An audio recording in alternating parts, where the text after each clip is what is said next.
Hey, Patrick. Hey, Michael J. So I'm thinking about brothers, mythical and mystical, legendary brothers. Maybe Cyclops and Havoc? Sure. What kind of X-Men are you speaking of? Are you talking about more of the Magic the Gathering variety? I was thinking a great student with red sunglasses murdering his teacher. Or a pair of brothers, perhaps, with a back-to-back pair of Grand Prix top 8s. One of the other. Well, given that this season has already been pretty heavily dominated by a pair of brothers, I can't possibly imagine who you have in mind. I was thinking maybe the ones who once upon a time were maybe devoting themselves to both green and white at the same time, or perhaps traveling backwards in time to bring back 2-3 green 2-drops, yet another different deck, and then a world champion thrown in there. Well, so Brad Nelson and his brother Corey Burkhart are the runaway first and second pro point total, like the player of the year race so far. It's them by a bunch. Now the season is only a couple weeks old, but I think Brad has like 12, Corey has like 11, and like nobody else has like double 9. digits. Yeah, nobody else has 9 or more. And this weekend, there was some taking of a super familiar archetype and going a little different, little tweaks, little tuning, I think that there's no better place to start than the list that Brad and Corey and also I think actually didn't they have exactly 3 in the tournament? Like those two made top 8, and then I think that Brian Bronduin. Yeah, how did BBD end up? Was Also it top 32? No, also top 8. Oh, that's right. It's first, second, third, right? So there you go. Same list. Brian Bronduin's got some things next to his name. Also, he's a world champion. He's a member of a certain team that might be near and dear to this podcast's heart. Yeah, I just didn't realize he was playing the exact same list as Brad. That's awesome. Yeah, looking at it now, it's the same all the way up and down. Yeah, so let's talk about this list. So it's a Temur energy deck, and it's I don't know. I feel like they were just like, pick the archetype you want to play. Like it's not so new, right? There's some things that are a little bit different or a little bit updated from the new sets, but a little bit differently positioned. But it's you could look at this X months ago and it would be reminiscent of a Temur energy deck, right? Oh yeah, but so again, the devil's in the details, and there's some subtle but important I guess aspects of this deck that it looks like Brad really embraced. Like last, and all of them obviously. Like last, I guess at the last event, Brad made waves by going Sylvan Advocate. Bringing Sylvan Advocate back instead of using cards like Grim Flare or Glint Sleeve Siphoner, or Long Tusk Cub, right? So Long Tusk Cub has been a favorite in the black-green archetype, depending on which direction you're going to go. But this week, he fully embraced the 2 toughness. Long Tusk Cub, Rogue Refiner, Servant of the Conduit. It was like just, all right, let's swing back the other way. And I think, that's interesting when when you expect everybody else to trade in all their magma sprays and shocks for more abrades and more harness lightnings, you do get a little extra value by switching to make that the week that you switch to Rogue Refiner or Long Tusk Cub, Yeah, so you think that this is like a metagame positioning thing rather than just liking liking this archetype or liking this combination of cards better? Well, yeah, it's at least partially, because he could have just played this last week. It's like it's at least partially the metagame. It's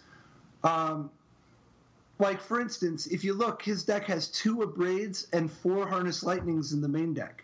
Yeah, so he's teched out to beat the other. He's teched out to beat the people who were copying his strategy from last week. Yeah, so I wanted to dwell on this for a second. So he has 2 Abrades in the main deck, but only 1 Abrade in the sideboard. So I just wanted to talk about that for a second. But the other thing that I thought was, I hate to use the word interesting. It's something though. He's got 2 Magma Sprays in the main deck, no Magma Sprays or Shocks in the sideboard. What do you think about 2 Magma Sprays as a main deck card instead of Shock? And I'm kind of like a little reluctant to say like that he must want the remove from game text on it. He would have chosen Shock, but he doesn't clear out the 4 of. Clear out the 4 of what? Of Magma Spray. Why would he? What do you mean clear out the 4? Like he doesn't complete it. There's like no more. Why would he complete it? He's playing Radiant Flames instead. I only played 2 Magma Sprays. I don't know. You just play how many you have space for. He doesn't have a 100-card deck to be able to sideboarding cards. Yeah, but I think that if you're going to play it, I don't know. My instinct. Magma Spray is not a card that gets better the more you have. But yeah, but I mean, if you're going to play like that number, is that number better than that number of Shocks or a 1 and a 1? Yeah. Yeah, I played 0 Shocks and 2 Magma Sprays. Magma Spray is a better card. But you didn't play an attacking archetype, right? Like, I think if you have an attacking archetype... I played 2 3s for 2.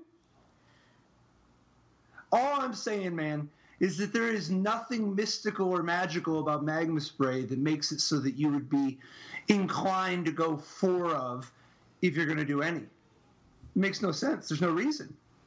If you only have room for 2 1-cost removal spells to do 2, that's all the more reason to start with Magma Spray if you think that you like Magma Spray. It would be more likely that you would want Shock later after you're filling, you're like, oh, well, there's diminishing returns on these Magma Sprays. I think there's an interesting question of, like why he would want Magma Spray at all instead of Shock. That's what I'm asking, really. Like, yeah, but within I think that the 3 or 4 has nothing to do with it. I just think that when you only have 2 spots, use them on the 2 that you want. So my line of thinking, and obviously they can go more reasonable people can have different lines of thinking on something, is that Shock is such a more popular 1 casting cost red removal spell than Magma Spray right now for the most part. If you're going to choose Magma Spray instead of Shock, in my mind, there must be something special about Magma Spray. And he didn't give additional signal around that because there's only the 2. That's just my line of thinking. I don't know, man. What deck are you talking about that makes Magma Spray or Shock more popular than Magma Spray? You're talking about like a mono red deck? Oh yeah, the mono red deck, which is one of the most popular. They're totally archetypes. different. They're totally different. The mono red deck also has Incendiary Flow and 20 haste creatures. This Temur Energy deck has 2 Abrade and 4 Harness Lightning. All of the rest of its removal doesn't go upstairs.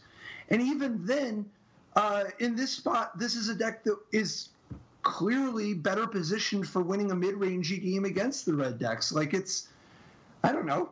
Like, all you have to do is value exiling, like, the Scrap Heap Scrounger or the Zombie or exiling a Scrap Heap Scrounger is very good. Right. All you have to do is value that more than going upstairs with Shock. I don't know why he would go upstairs with Shock very often in this deck. Oh, I do. I mean, there's lots of times you can do like less than 20, right? Like you could do something like 18. You have guys that are dealing 3. That's a natural route to 18. Like you could have like a couple hits with 4, a couple hits with 3, end up at 18. I think it happen all the time. Like there's probably a fair amount of Ronus math that gets you there too. So in your just like memory, like looking back at 3-color decks over the past, I don't know, ever since Magic's been around. We'll call it ever since Stronghold. Yeah. How often do you see 3-color decks just jamming Shock? It's pretty rare. Now, how often do you see 3-color decks jamming Magma Spray? More commonly, right? Yeah, I mean, I'm trying to think, like, I want to say LSV probably did it the first time Magma Spray was around, or maybe the second time Magma Spray was around. Is this Magma Spray's third or fourth time in Standard? Yeah. One of those two, right? I feel like I remember LSV playing it in a Naya deck. Yeah, So, it was in. I mean, it was certainly in Shard's Walk. yeah. But I'm talking about Shock. No. I'm talking about Magma Spray in a 3-color deck. And I'm telling you, Magma I think Spray it's in 3-color LSV decks did. all the time. Magma Spray is often in a 3-color deck. Jund, Grixis, all sorts of stuff. But anyway, the point is that Magma Spray, you're paying for the long term. And a 3-color deck is much more, at least in Standard right now, is going to be more inclined to be paying for the long run. You're already making it up by playing with Magma Spray costing 1, but the idea of losing that power and losing the flexibility because you want a chance at a little bit of extra damage, it's just so hard to justify that when you're playing with tap lands. Or when you're, when you're playing with tap lands, when you're playing with no 1-drops, whereas the mono red deck is playing so fast and aggressive that it'd be willing to take a weaker card like Shock instead of a stronger card like Magma Spray because it values the option of converting resources into damage so highly. Oh, yeah, because the mono red deck, the longer the game goes, the more likely the opponent's top decks start getting way better than the mono red deck's top decks. They need to end the game. Yes. Yep. I am with you. I agree. Besides, you wouldn't really want Shock in this deck, would you? I don't know. I've never played this version, so I played a little bit of Temur Energy, but main deck Sky Sovereign Console Flagship is a new one for me, and and no Chandras or anything main deck. Yeah, I think it's pretty different, right? So. Like you said, the devil's in the details. We've seen some. What do you think about this 2+1 Abrade not finishing out the 4 of in the Abrades? Is that something that's worth thinking about? I literally played 2 main deck Abrades with 1 in the sideboard. Really? Yes. In your very different archetype, you're agreeing with all these red numbers. It's the right number. I'm just saying that in this spot, I think that. There's no reason why you would want to fill it out. They have diminishing returns. You could fill it out whenever it's the most powerful card. I think it's fine to fill it out if you want to be good against God-Pharaoh's Gift. But the question is just how many people do you really think are going to play Mardu? How many people do you think are really going to play God-Pharaoh's Gift? I think Mardu is excellent, actually. That just I'm not asking how much you like it. Just how many people are going to play it? Because yeah, no, I mean, I think it's fine to play less. There's a lot of competition. I think Abrade is the best in general, but I think it's also a victim of its own success. You know what I mean? And then what about the Chandra split? There's 2 of each kind of Chandra, both in the sideboard. Like you mentioned, there's no main deck Chandras in this build. Yeah, I think that's kind of exciting. It's kind of interesting. I haven't really been seeing people doing it that way, Yeah. That seems like I don't know. I mean, some number of people were doing that on Magic Online, but for the most part, and I don't even know that they didn't get it from Brad, but for the most part, I think that's pretty sweet actually because Chandra 6 is a very powerful card that hasn't been getting played as much lately, and having an opportunity to go up and top off your curve with something that hits from such a different angle than Glorybringer, that's kind of exciting. This deck plays like a big mana deck, right? So it's got only 22 lands. 4 Attuned with Aether makes it kind of like 26, right? And then there's some additional mana that you get from Servant of the Conduit and arguably from Rogue Refiner. But it plays like a big mana deck, right? So it's got a bunch of 5s with Sky Sovereign, Council Flagship, and Glorybringer in the main deck. And then Chandra 6 in the sideboard, and even Confiscation Coup, right? These are really expensive cards. And it's not this archetype was always played like some number of Glorybringers or something like that. But I think it's a high concentration of expensive cards. Well, I don't know. So it's tough because this list is actually very, very, very similar to the list that Brian Bronduin played at the list that he played at the SCG Classic. Actually, the week before contained this same it had 3 Bristling Hydra, 3 Glorybringer, with Servant of the Conduit, Longtusk Cub, Rogue Refiner, Whirler Virtuoso, 2 Sky Sovereign, including the 2 Abrade, 2 Magma Spray, 4 Harness Lightning. The biggest difference is that BBD had Aether Sphere Harvesters, a week ago at the Open, whereas in the Grand Prix, ended up trading them in for, I guess, just Aronis the Indomitable and an extra Bristling Hydra. But those are the only 2 cards different between the list that he played at the Grand Prix and the list that he played the week before in the Classic. All the way down, the sideboard even includes 2 Chandra Flamecaller, 2 Chandra Torch Defiant split, like last time, So I think it's one of those cases that it's just real minimalist tweaking. Like, for instance, this time he didn't have the 2 Dispels. Instead, he just had a 4th Negate and I think an extra Tireless Tracker. So that was the extent of the sideboard change. Yeah, it doesn't sound like the card changes were that significant week over week, but I must say, if I'm going to play Temur Energy, I really like the concept of having 4 copies of Bristling Hydra. Whenever I play against Temur Energy, man, Bristling Hydra is the card that I'm terrified of. Yep. Yeah, I mean, I think Bristling Hydra is great, and they certainly, maxed out this week.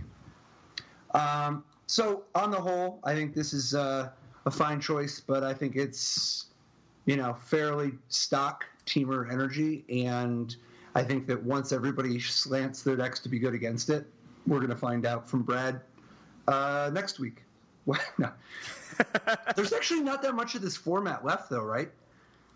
Like, they're going to announce a ban restricted list, like on I don't know, coming up very soon, right? Wouldn't it be great if they announced nothing? I think this format's great. I've really enjoyed playing it so far. Well, they might as well announce nothing anyway, just because there's no big events really until after the new set, and when the new set comes in, 4 other sets are going to leave anyway. So, why change anything, right? There's just no profit to changing anything. There's no big events, and there's no obvious problematic card or cards or anything. So I think that even though they've banned stuff for a while lately, that this is a clear no ban this time. I would be overjoyed to see no ban. You're going to be overjoyed? Well, you are in luck. I'm pretty confident there's going to be no ban. Good. Got one right. But man, I do want to look at a couple more decks from this week, from this Grand Prix, but I also wanted to kind of chat briefly after about the format to come. Just kind of starting to get thinking about it, because it's not actually that far off. So 4 sets are going to rotate? Yeah. Battle for Zendikar, Oath of the Gatewatch, Shadows over Innistrad, and Eldritch Moon are all about to rotate. So we're going to lose Landfall, Oaths, Flip Creatures, and... No, let's get back to it. It's a much bigger subject than we can do justice to in just a moment. But yep. I wanted to see what other decks you thought from this tournament that kind of jumped out at you, because obviously the top 8 was a lot of fairly stock stuff, 3 Ramen Up Red, 3 the Temur Energy, 3 of them, and then the Mono Black Zombies and a White Blue Monument. Kind of just fairly, run of the mill stuff. Let's look at Sam Pardee's Ramen Up Red. So Sam switched from, I guess, the dark side to the hot side, and this deck's actually a little bit different. He's including 3 copies of Village Messenger, which is, I don't think that's popular. Either you play all the Village Messenger. Sam played it then. You're saying just the fact that there's 3 instead of 4? Well, I mean, I think that my perception is that the Village Messenger kind of version was kind of outmoded by the kind of deck that PV played, right? And that this is I don't even know if it's a harkening back. It's not really. It's just a card. A decision, you know? I think it's just a card. But, like, there's all the Chandras are in the sideboard. You know, I don't know. There's also a kind of a micro trend, I thought, in the mono red decks where we saw all face burn in the main deck, but Sam's got 4 braids in the main deck.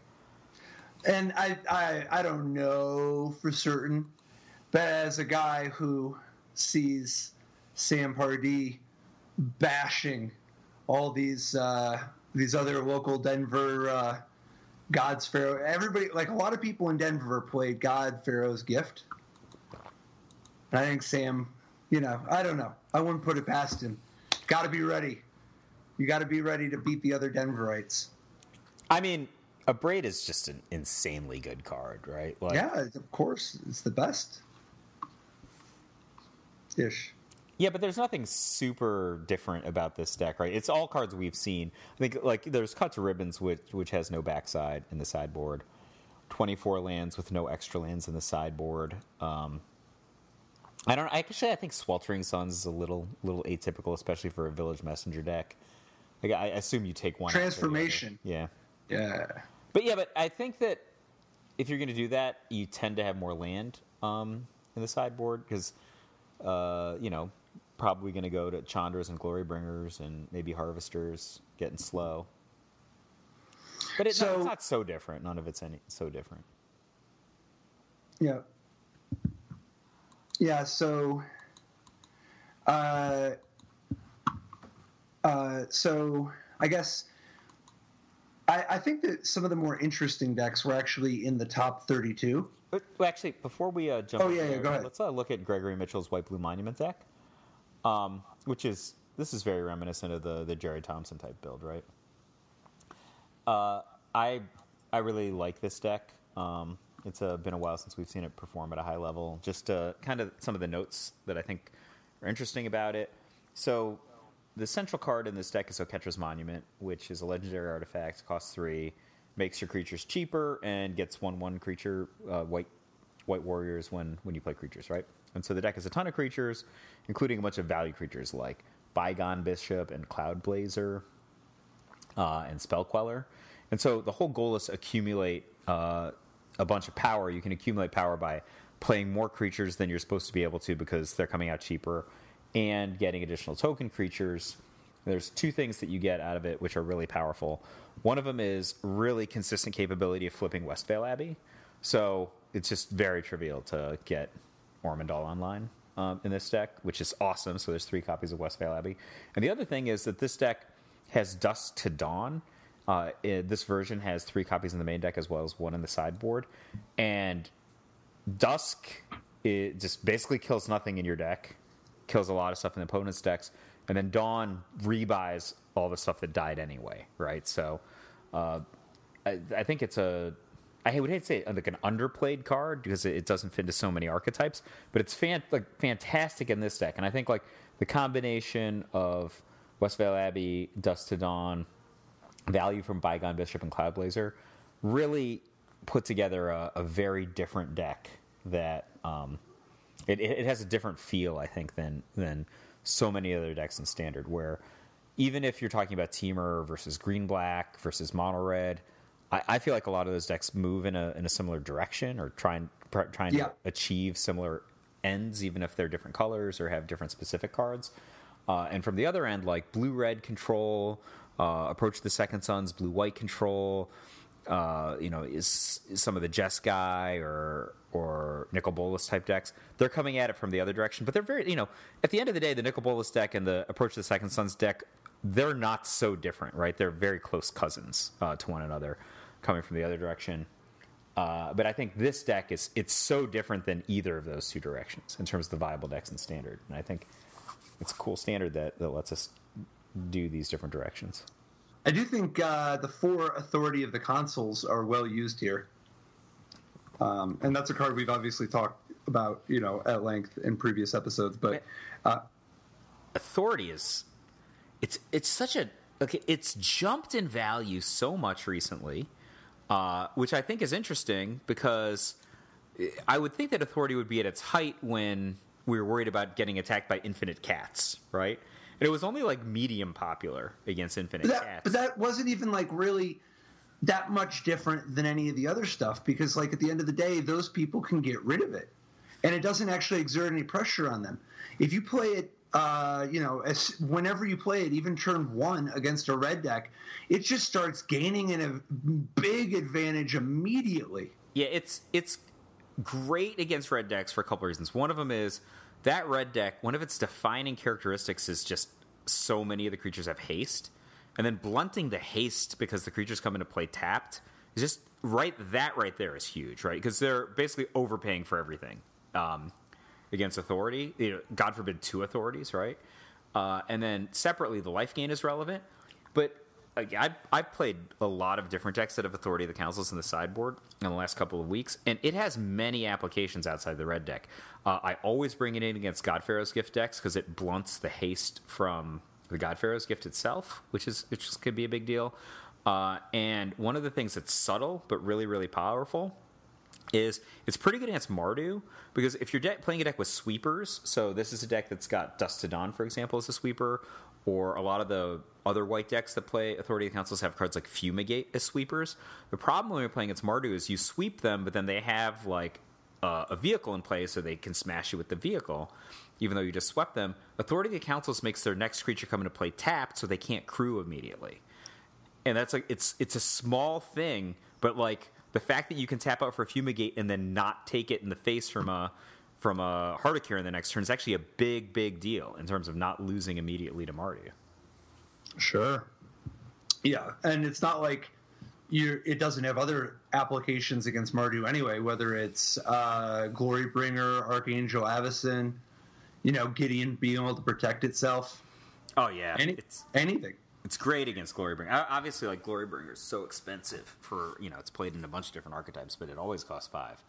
And just taking that haste away from it is significant. So even though the top 8 was devoid of God-Pharaoh's Gift, outside the top 8, we see a whole bunch more of it.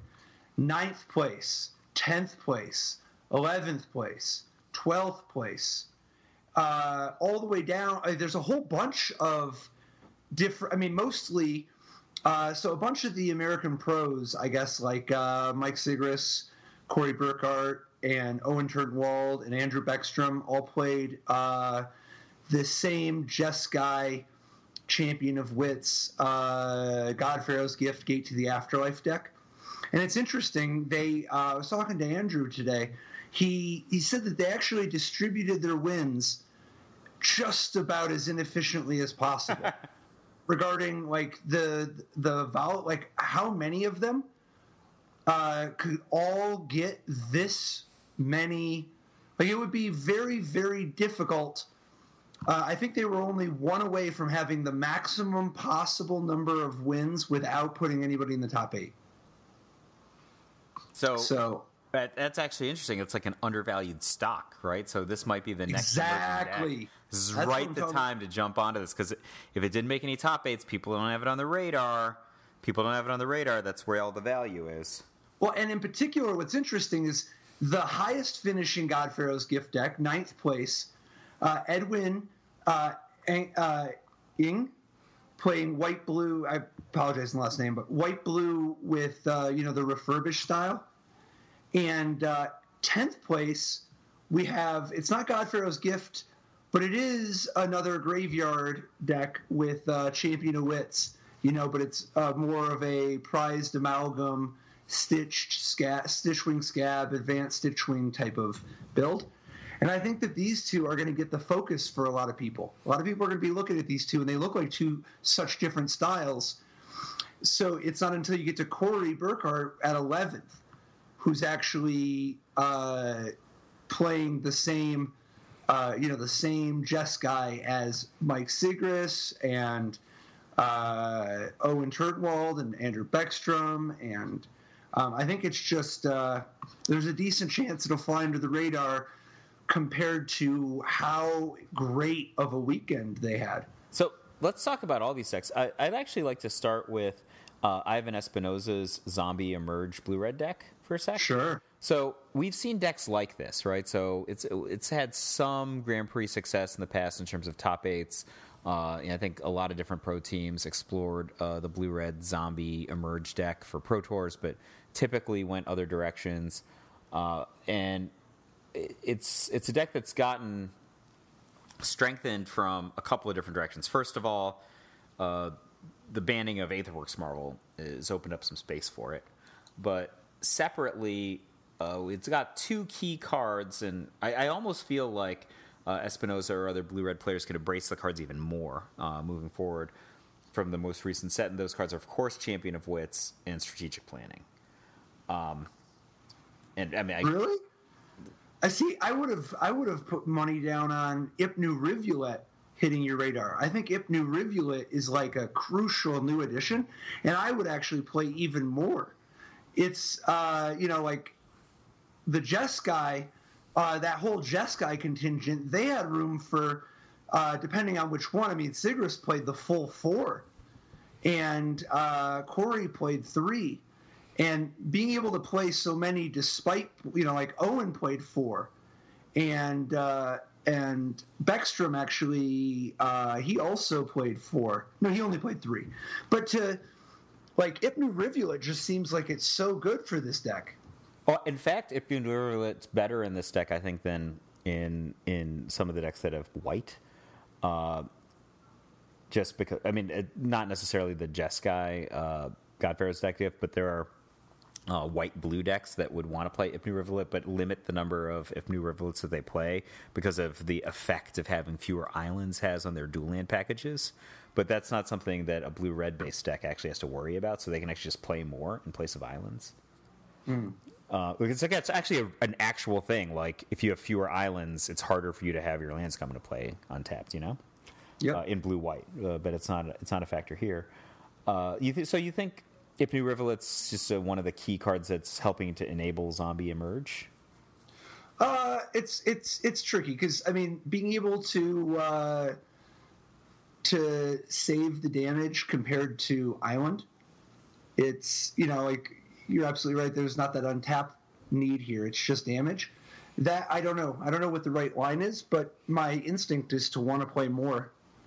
I haven't played against Espinosa's build, but when I was playing, I played a ton against Jeskai. I think I played 30 games at least against Owen alone. What's the best matchup for Blue-Red Emerge? Who do they want to be playing against? Because this deck starts off being soft against mono-red, it looks to me. So you have to pick a different enemy if you're going to go this direction.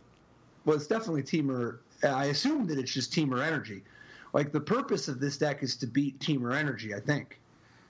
So I think that if the purpose of the deck is to beat Temur Energy, and it's not that you're going to throw in the towel against mono red, but you're coming like, look, this isn't one of my strong matchups, then I think No. You're playing against mono red is Kozilek's Return. You're just going with a high leverage kind of situation. You're not trying to beat him on the merits. You're mostly just trying to sneak some wins. Yeah, but if that's the case, then I think that it's fine to play 4 Ipnu Rivulets. That's what I was kind of getting at, which is if you're instead you're like, oh, I'm going to play a deck that's conservatively good against mono red, then you don't play a lot of Ipnu Rivulets, right? That's not the. It's not. No, I think it's trying to go all in on Kozilek's Return and just no worry about it that much. So the way try to beat the Temur Energy people. The way this deck works is it's got like these cards, Stitchwing Scab and Advanced Stitchwing, which are not popular in any other archetype, right? But they're very good enablers for cards like Prized Amalgam. So you really have to just kind of... And Elder Deep Fiend. It's important to note, because when you go turn 2 Cathartic Reunion or that Strategic Plannings you mentioned earlier, or even just Lightning Axe, because you can just go turn 1, Lightning Axe, whatever if you need, discard the Stitchwing Scab, turn 2, get back the Stitchwing Scab, discard Prize Amalgam and anything else, and then turn 3, you can already Elder Deep Fiend. because the turn 2 Stitchwing Scab gives you 4, and then the Elder Deep Fiend only needs the 3 land. So that's like such a fast opening sometimes. You don't always have to be that fast, but I think that's part of it, is that it's the Prized Amalgam synergies and the Elder Deep Fiend synergies. Yeah, and this deck also has Sanctum of Ugin, so potential Sanctum of Ugin chaining later in the game. The things I'd say about this deck are, if you have never played this particular archetype, I think you have to be open-minded enough to kind of set aside some of the fundamental biases that most of us have about playing constructed Magic. Like, you have to be pretty comfortable playing with very few cards in hand, or making exchanges that are card disadvantageous on their face, right? In order to go with the engine of the deck. Although it is made up a little bit by the presence of 3+1 Fevered Visions. I was just going to say, as far as these kind of decks go, once you're actually putting Fevered Visions in your deck, you're going to have cards in your hand a little bit more often than these people usually do. Yeah, but look at the text on these cards, right? Like, Advanced Stitchwing and Stitchwing Scab have like if you're not initiated into the playing the deck the first couple of times you pick it up, whatever, you're like, discard 2 cards. What am I doing? You're certainly going down in cards in hand faster than you are getting cards back on the battlefield for the most part, right? That the thing is that you rely on the strength of the engine, right, which includes Prized Amalgam, getting more cards in the graveyard with Cathartic Reunion and Strategic Planning, in order to kind of it saves mana in the long term and then generates a lot of power. But you have to be willing to pay out of your hand at a rate that most people are not calibrated to begin with. Mm. See, I'm still just a bigger fan of the list like Owen Turtenwald played. The Just Guy one we were speaking of. Yep. Similar to Corey's deck, yeah. Yep. Yeah. The final numbers. Basically, they had a couple flex spots that they disagreed on what should be in. Owen had one Mausoleum Wanderer. Sigris, I think, had one Glitness Crane. Corey had one Aethersphere Harvester, and Beckstrom had he went with the one Wanderer like Owen. But this list, the white, it's mainly so it doesn't actually have very much white mana at all, just 4 Inspiring Vantage and 4 Aether Hub. They're not trying to get too fancy, because most of the time these Angel of Inventions and Cataclysmic Gearhulks are to be discarded. But it's just kind of nice if the game stalls out to be able to cast them sometimes. It's hard. It is hard for them to cast it. But the opportunity cost is relatively low because they wanted Aether Hub anyway. The Aether Hub helps power the Minister of Inquiries, which is more Ipnu Rivulet action of sorts. And then Inspiring Vantage is just so low opportunity cost. Sure. So, and for those not familiar, this deck actually plays out in a very complex way. So the first part of the little sub-game is getting Gate to the Afterlife. They've got 4 copies of Gate to the Afterlife, 4 Trophy Mages, and the only thing to get is Gate to the Afterlife, except for the 1 copy of Aethersphere Harvester in Corey's list. So I'm looking at Sigurd for a second. Yep. I love the inclusion of Glint Crane, which has not been necessarily staple here. But then Trophy Mage is kind of a new addition to this macro archetype, which I very much that's the big technology, is not only Trophy Mage but 4 Trophy Mage. Mean it all the way. Oh yeah, because it doesn't matter. The diminishing returns on the Trophy Mage are not that bad for 2 reasons. One of them is you can just get another Gate to the Afterlife, and they're it's not like they're going to legendary each other out or anything, and they're both powerful in play potentially, but it also gives you a backup, right? Like if somebody braids your Gates to the Afterlife for God-Pharaoh's gift, it actually gets you the next one, which is pretty good. So yeah, and in fact, going even further, one of the things you can do is you go. I'll walk through it. You have Gate to the Afterlife, and you're milling yourself hard. This is a deck that values the Ipnu Rivulet the most. not because of it being 3 colors, where it can actually be a little bit of a challenge, but because of just how crucial it is to get 6 creatures in your graveyard so that you can use Gate to the Afterlife's second ability. And remember, that first ability feeds into it. You know, there's a lot of stuff you can do with Gate to the Afterlife before you can even go get the gift. You sack Insolent Neonate, and you're double looting. You know, and you do a variety of things earlier on, but once you can activate Gate to the Afterlife to go get God-Pharaoh's gift, and remember, you can get it out of your hand, your graveyard, your deck, whatever. It's a cool clause.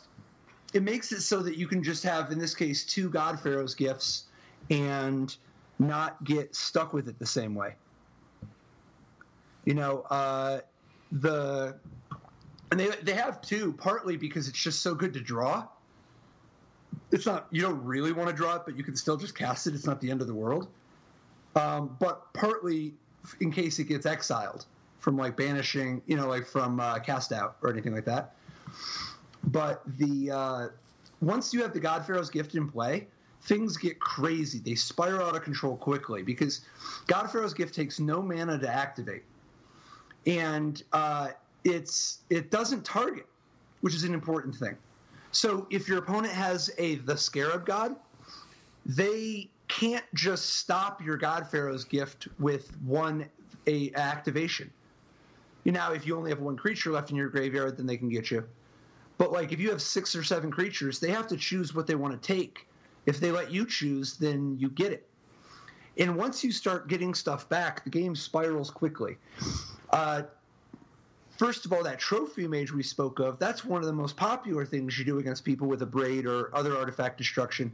The first thing, just God-Pharaoh's gift, immediately get back a Trophy Mage, and then have the Trophy Mage go get you another Gate to the Afterlife. So if anything goes south with this God-Pharaoh's gift, you've got a backup plan, like you were mentioning. And then in general, though, what you really want to be doing is just Angel of Inventioning. You want Angel of Invention because Angel of Invention, even though it's ostensibly a 4/3, you by bringing it back and making it a 4/4, you still get the +2/+2 from Fabricate. So, and remember, God-Pharaoh's gift gives the creature haste. So you actually get to go Angel of Invention, put the +2/+2 on the angel, and attack you for 6 in the air, 6/6 flying, vigilance, lifelink, haste, and all your other creatures get +1/+1, which means that your Champion of Wits champion harder. It means that all your random donks are hitting harder. It means that if you want, if you're not in such a hurry to gain life, you can also just go get 2. You can make 2 servos, so that your angel is a 4/4, and then you have 2 2/2s, but and a little more redundancy if they get rid of the angel. But you can even go further. Once you get the second angel, both angels power each other up, so it actually just goes 6, 7, 7, and it's the natural 20. So you don't have to attack at all. You can just set up God-Pharaoh's gift, and it's a 2-turn clock with just 2 angels. And it's not just a 2-turn clock. It's Donate Illusions. You're draining them for 20 in the air. And you have this blocker with Vigilance. Yeah, so I think just on the subject of not necessarily attacking with this deck, I think that one of the subtle things about it that makes it's kind of a great multi-dimensional deck to play in Standard is just its ability to put out creatures and block while gaining advantages. Right, like, and it wants the creatures in the graveyard anyway. Yeah, you could just slow the game down. That's the thing. Like, Glint Nest Crane, Trophy Mage, especially when you're getting cards like Champion of Wits. These are all great cards that just gain a small amount of incremental value while keeping your life total high, letting you get the cards that you need to set up for the next turn or two, and helping you draw into lands in some cases. And like, you just keep playing your stuff out, get the cards that you need, and then all of a sudden you put together the machinery that you need, again, while getting 6 creatures in the graveyard. Mm-hmm. So, yeah, I think this is an exciting deck. Do want to note, of course, Champion of Wits, awesome get back with God-Pharaoh's gift. You know, the fact that you get to jump straight to drawing 4. Yeah, absolutely. And then, or more, if you have the Angel of Invention. So that's, and also one other thing, you can get back Walking Ballista. It won't have any counters on it to start with, but it is a 4/4 to start with, and you can put counters on. And I don't know that you're going to want to do that often, but it's it's an option to remember, because I think a lot of people don't always think of reanimating Walking Ballista, just because they're used to it being a 0/0.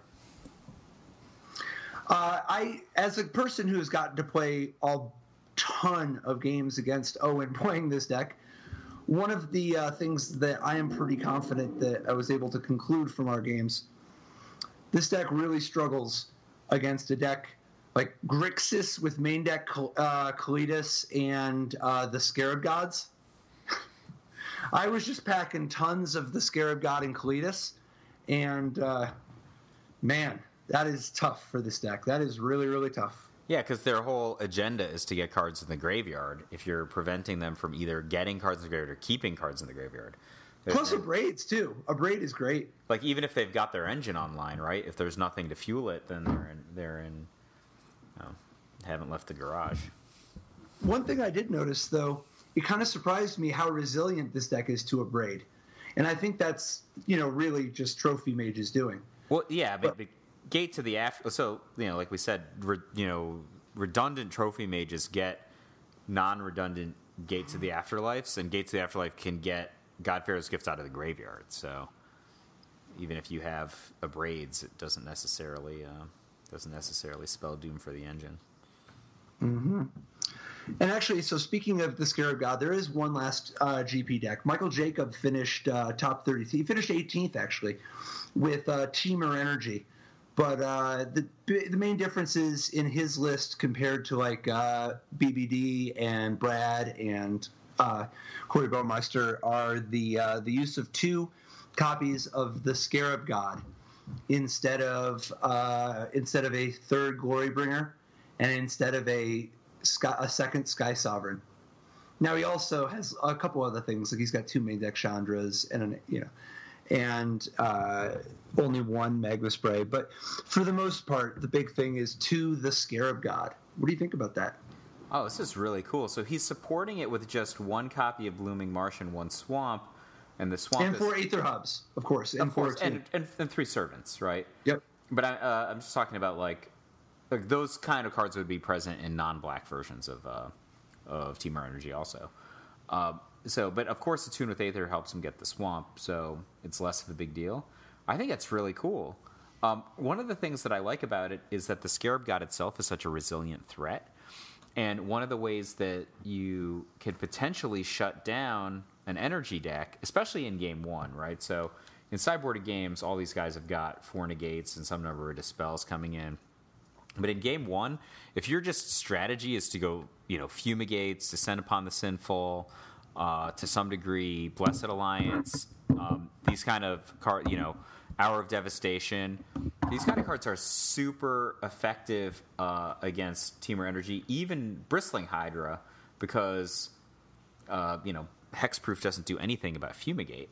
And so just the ability to have a threat that A, is resilient against both sweepers and point removal, and B, actually pays you back for getting your creatures killed earlier, is actually a very, very different and powerful dimension to the strategy. Yeah, I think the Scarab God is it's a fine addition. I don't know enough about the constraints it puts on your mana, but I'm generally just interested in playing the Scarab God. However, that was the best part about the deck I played. I ended up playing just basically a red-black mid-range deck that splashed blue for 2 copies of the Scarab God and 1 copy of Nico Bolas, the God-Pharaoh, and did not play super well. But I think if I were to do it again, I think the biggest thing is I question. This is a little surprising, but I actually question whether you need the red. Because I played 1 Goblin Dark Dweller and 1 Glorybringer, but I don't want either one. I think I want just 3 copies of the Scarab God, at least 3 copies of the Scarab God. So you want to play like 2. a black mid-range removal deck splashing for the Scarab God? Yeah, and but I like Kalitas, and I like the 2/3 Death Touch lifelink. Gifted Aetherborn. Yeah, the 4 gifted Aetherborns were nice, and Doomfall was decent. 4 Fatal Push, 4 Grasp of Darkness was great. I really did like Painful Truce, though. Painful Truce was pretty great for me. And with no Goblin Dark Dwellers left, I kind of want to just embrace it. If I don't know how much you even need to be able to get the 3rd color. If you have just like maybe 6 sources or something. Do you have Aether Hubs in your deck? No. But I think you could if you played blue-black. I didn't with Grixis, though. With Grixis, I actually had a lot more than that, but I don't know that you even need it. And I don't know how much blue you even want to play, but I could imagine Essence Scatter being decent in the week to come. Well, I mean, I'm just riffing on the cards you're saying you played, which include Kalitas and Gifted Aetherborn. It sounds like your deck and 8 fast removal spells. Sounds like you guys very well set up against More than 8, actually. More than 8, actually. I had 4 Fatal Push, 4 Grasp of Darkness, and 2 Abrade. Yeah, so my point is it sounds good against Mono Red to start. Or at least tooled up against Mono Red. It's got the tools, definitely. I think you lose a little bit of percentage after sideboard with the Grixis build, but I'm hopeful that a more blue-black oriented list could Is there a different route? How many Kalitas did you play? 3, 2? I only played 2 because I also had 3 Chandras.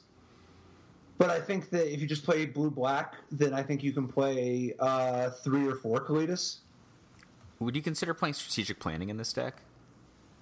Not seriously, no. Well, I'm just thinking just you want to jumpstart your game. How many zombies did you have? I had the vampire. The 2/3 is a vampire. Remember, Kalitas can eat vampires or zombies. Yep.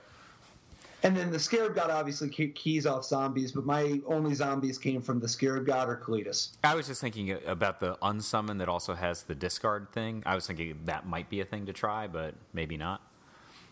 Yeah, I don't know. There's also you're talking about the discard too? See, I don't know about the one with the zombie, but I think I'd rather consign to Oblivion. I actually think Consigned to Oblivion is so good that it should be played in Blue-White Approach the Second Sons instead of Unsummon. There's a bunch of reasons why I think it should be played there, but I like it so much I'd even consider playing some sort of Aether Hubs or something to get the black on it. It's really good, and there's a couple of, I think, innovations that haven't hit any Grand Prix top 8s for that archetype that make it even make more sense and I think it was already good. But yeah, I think that the Consigned Oblivion might be good in this archetype we're just brewing up right now. Like it seems like a very solid card to me.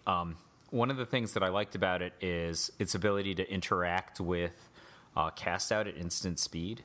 They're going to get their cast out back, but like depending on how they've cast their spells, they might not get it in time. So this probably going to sound like a corner case to you, and probably to most folks, but you can be in a situation where you have a Gideon 3 and then immediately go Emblem with Gideon 3, and so there's onus on the opponent to remove your Gideon 3 from play, or they can't win the game, right?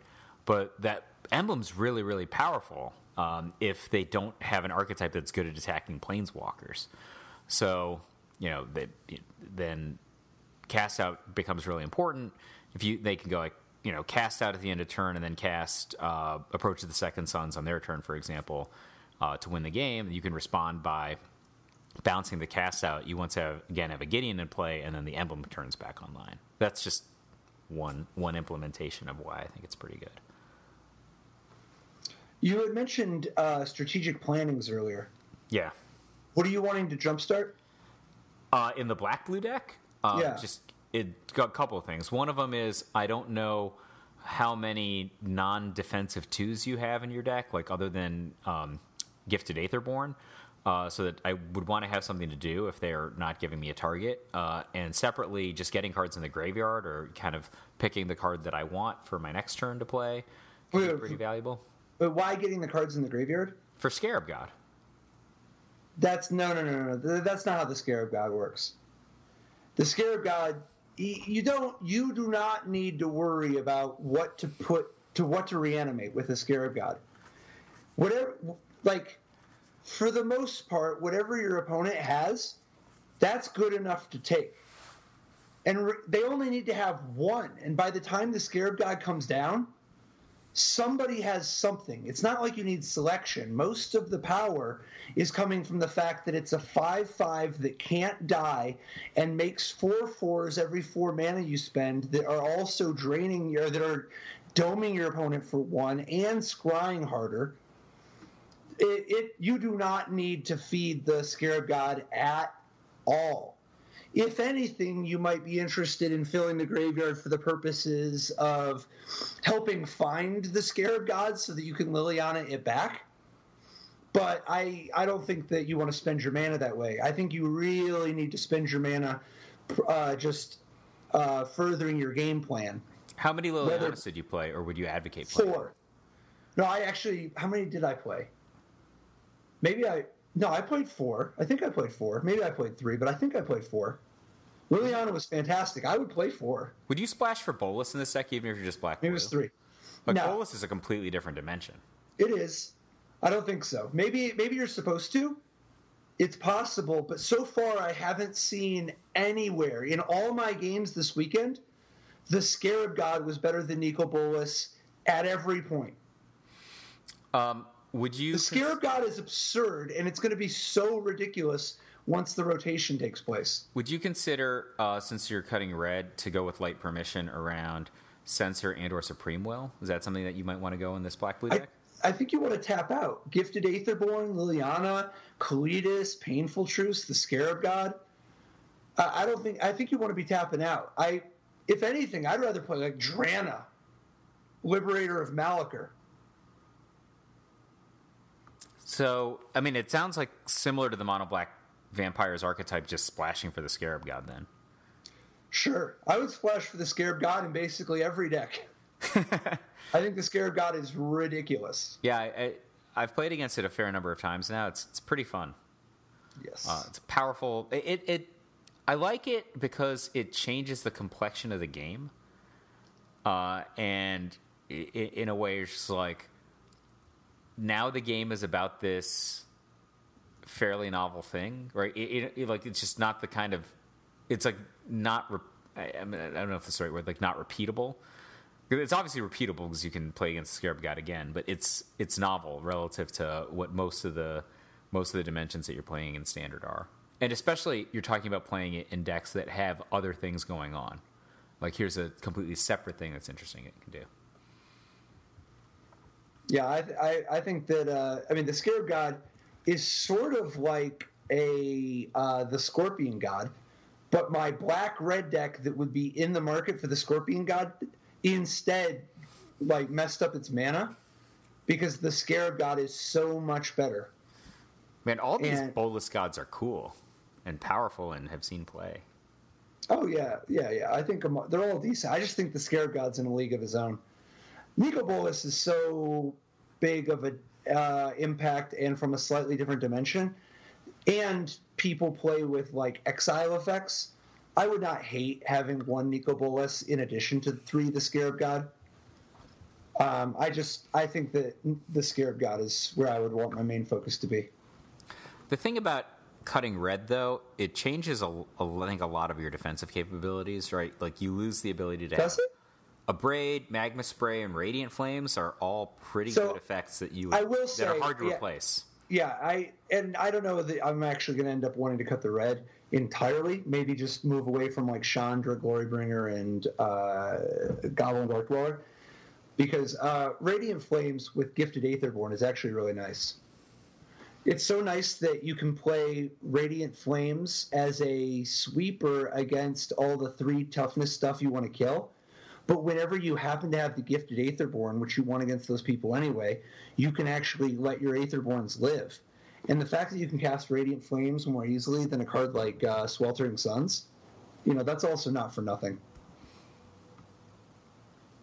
So I agree with you. I think it would be hard to get away from Abrade and Radiant Flames. And Magnum Spray was decent on the sideboard, too. Yeah, but I think if you think about it as a mono black vampires deck gaining the Scarab God versus a Grixis deck losing red, probably changes how you would the bottom up approach to the deck, even if you end up in a similar place when the 60 or 75 are done. So what do you think after the rotation, man? What do you have your eye on? I actually honestly haven't thought about it too much, right? I am optimistic in the sense that I love the current standard. I think that the impact that Hour of Devastation has brought on standard has been so awesome, but I'm apprehensive because it sounds like we're going to even further emphasize the Kalitas side, which is, I think, in my opinion, was the negative side of what was happening in standard for the past several months. So, like, I don't know. Like, if the next set is awesome, then it can drown out Kalitas. But I think Kalitas is such a warping thing that it largely undid a lot of the stuff that we liked from some of the other sets. So some of the stuff that will be kind of going out. Thraben Inspector.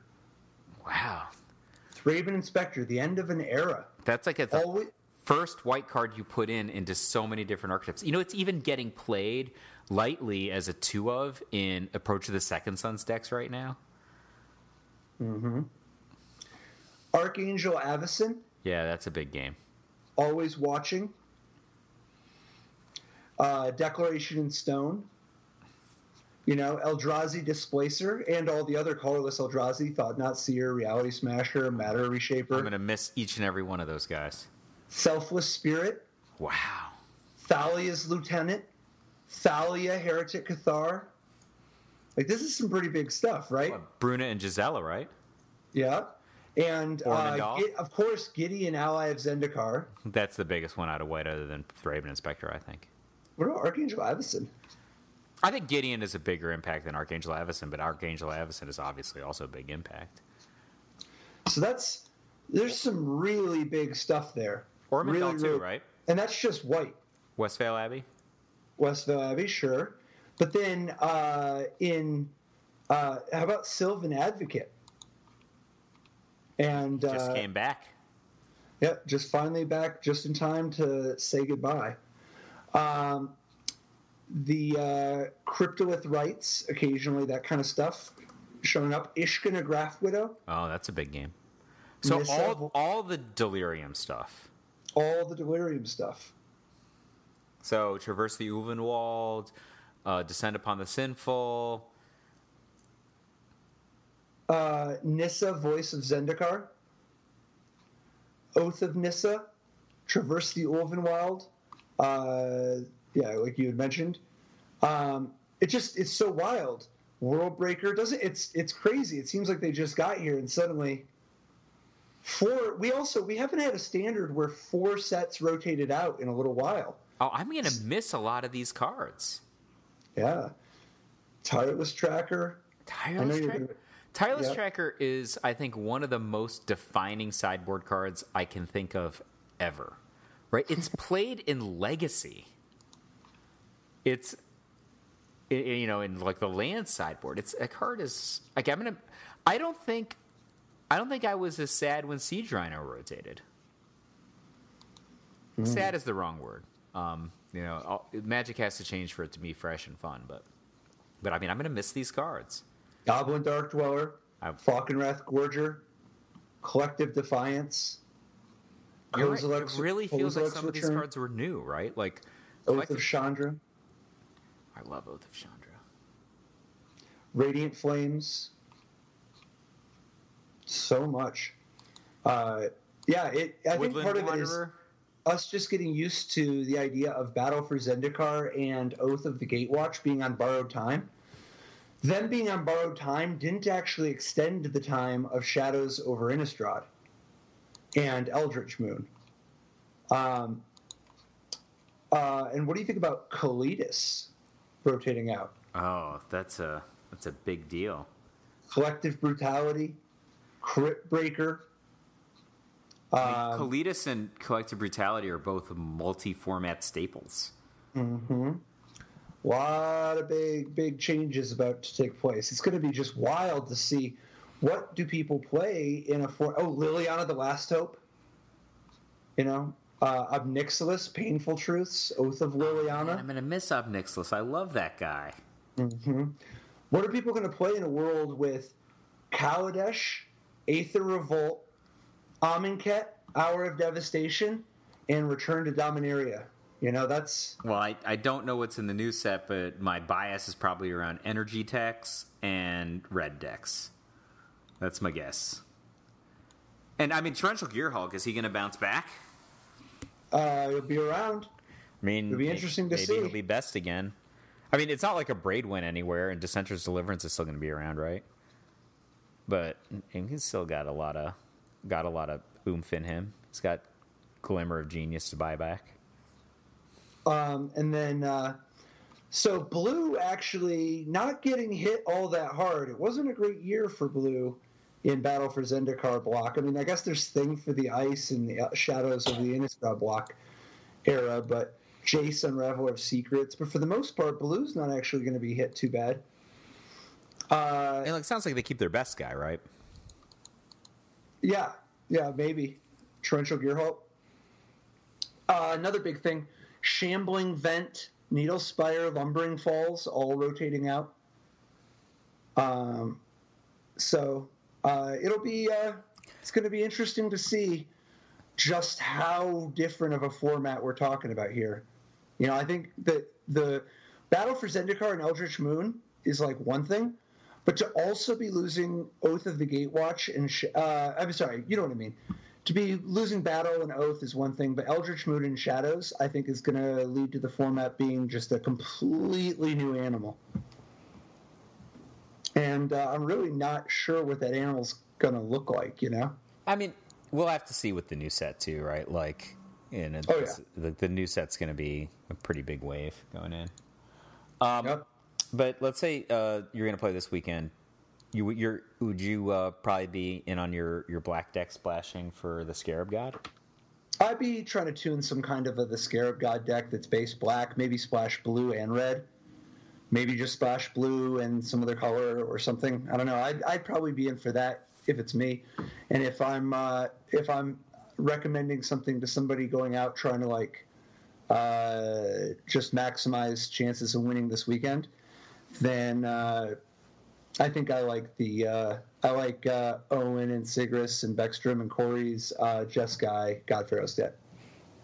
Does that deck match up well against Mono Red and Approach to the Second Sons? Because those would be my first two choices probably. Paul Rietzel actually played Blue White Approach to the Second Sons this past weekend. It was okay. I think that the Blue White Approach to the Second Sons deck, it's better than like a Blue Red control deck, but I think it's a little underpowered. I wonder about the possibility of playing a Blue Red control deck, but splashing Approach to the Second Sons instead of using Torrential Gearhulks. So I've seen even green-white ramp decks with Approach to the Second Sons at the high end. I think that Approach to the Second Sons, I can understand the sentiment of it being underpowered because the card isn't. Yeah, but the other blue white 71, or 72. I think that blue white control deck is. Yeah, it's got a lot of medium powered card drawers and then a bunch of situational cards that are horrendous if you're in the wrong matchup. It's embarrassing how bad the cards are out of context, right? You have Unsummon, Blessed Alliance, they're really bad if your opponent is not attacking you with a Hazoret. Even Fumigate's clunky against ramp, horrible against control, and then it has no hard counters. The thing that's the most difficult, and I actually don't know how this matchup works at Equilibrium. I just kind of been playing against other pretty good players playing Approach to the Second Sons and not winning more than half the time. How are you supposed to play the matchup? Are you supposed to use your cards to hit land drops? Because there's no hard counters. So the ability to stop the opponent from casting the second Approach to the Second Sons is hinging pretty hard on Supreme Will and Censor, which can be played around. But you also kind of have to use those cards to make sure you hit enough lands to cast your Approach of the Second Sons, because there's no other way to win game one. That's like, unless you're going to try to deck them, which is, I think, mathematically impossible. I think that you're going to draw enough land to cast Approach of the Second Sons before you worry about decking them. No, I'm just trying to think, like, what are the ways that you can win? Because like I don't know. I'm not sure what the balance of carelessness versus strategy is, because there's only one way to win, and there's no hard counters. So I feel like draw dependency on people getting lands versus blessed alliances in the game one situation are going to be really, really telling. But yeah, I think that's the weirdest matchup for the deck, the Mirror. Mm-hmm. I mean, I'm at the point where I'm saying, oh yeah, let's play this black-blue flashback card because it helps you in a corner case when you're playing Gideon 3, which isn't even on most people's radar. So, take that for what you will. Mm. All right. Well, a lot to digest here, and I can't wait for the new set. I can't wait to see what your boy Isaiah Thomas does. My boy Isaiah Thomas? Yeah, now that he's on your Cleveland Cavaliers. Well, is that announced? I didn't hear this. Yeah, you guys don't have Kyrie Irving anymore. Cleveland traded Kyrie Irving to Boston Celtics for Isaiah Thomas, Crowder, Zizic, and the 2018 Brooklyn Nets first-round pick that is unprotected. Wait. So the Cavs got arguably a better point guard? I knew it wasn't going to take long for you to be on board with your boy Isaiah Thomas. I mean, I don't know. I'm going to have to... I can't believe I'm behind on this.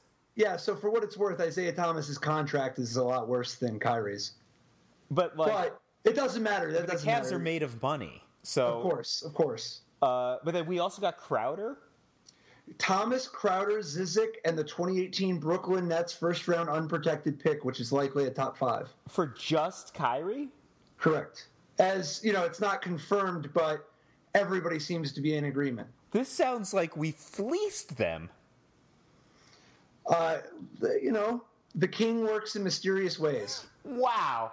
You made my day, Patrick. I mean, I love doing any day where we do top-level podcasts, but I am now... It's funny. Just two stories about my son. One of them is he bought a pair of LeBrons with his own money last week. And I was just like, dude, you just got a pair of Kyries. Like, don't you want your feet to grow a little bit before you get another pair of shoes? We paid for the Kyries. So he paid his own money to buy the LeBrons. And he's just like, obviously he did it because Kyrie's a betrayer. But separately, he's just like, Dad, the guy thinks the earth is flat. How good can his shoes be? But he showed me, like, the Kyries are kind of difficult for him to get on. Like, just from the amount of tying and, like, just getting your heel in and stuff. The LeBrons, they're made by the same company. For two guys on the same team, the LeBrons are so well engineered.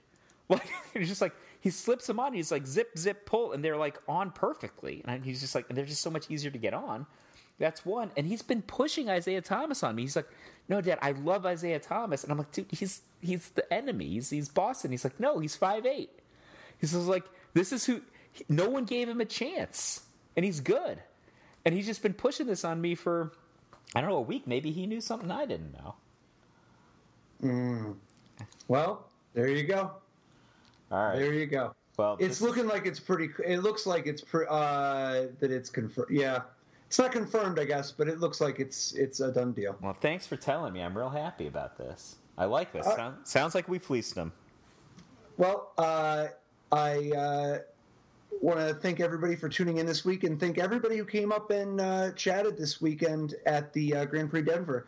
It was awesome seeing so many people and getting a chance to meet people and to see people again. Definitely appreciate you guys tuning in every week, and we appreciate any amount of sharing on social media, the liking, all that jazz the Twitter and Facebook and YouTube and Instagram and of course Patreon. Yep, and we'd in particular like to thank Jason Garcia Trevino on Patreon this week. Thanks, Jason. Yep, and so we're Top Level Podcast. Appreciate you listening. Peace out. See you guys on the other side. Bye. Bye. In life didn't work so great. Tried to play dredge, it's a jailer hate. Ghostly prison waiting for my untapped phase. Your core trapped in amber.